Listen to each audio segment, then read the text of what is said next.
আসসালামু আলাইকুম সুপ্রিয় দর্শক বন্ধুরা, তো আবারও চলে আসলাম এক অসহায় নারীর জীবনের গল্প নিয়ে। তো আপুর মুখ থেকে শুনে নিন আপুর কি সমস্যা, কিসের জন্য প্রতিবেদনে আসছে। আসসালামু আলাইকুম আপু। ওয়ালাইকুম আসসালাম ভাইয়া। তো আপু, আপনি প্রতিবেদনে কিসের জন্য আসছেন যদি সবার উদ্দেশ্যে বলতেন তাহলে একটু ভালো হতো। প্রতিবেদনে আসছি একজন ভালো মনের মানুষের জন্য, যে আমার দায়িত্ব নিয়ে পাশে দাঁড়াবে, যে হেলসুরিতা করবে, এরকম একজন মনের মানুষ চাই। সে যেমনই হোক, আমার কোনো সমস্যা নাই, শুধু আমার দায়িত্ব নিয়ে আমার পাশে দাঁড়াইলেই হবে।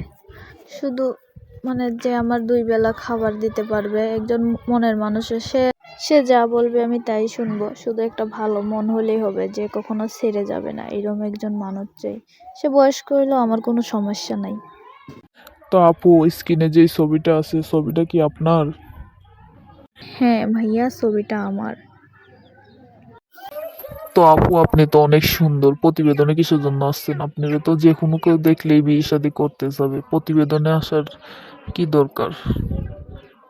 বিয়ে তো অনেকেই করতে চাই ভাইয়া, কেউ তো আর দায়িত্ব নিয়ে পাশে দাঁড়ায় না। এর জন্য প্রতিবেদনে আছে, আমার পাশে দাঁড়াবে, আমার হেল্প, যে আমার অভাবটা বুঝবে, এরকম একজন মনের মানুষ হইলেই হবে।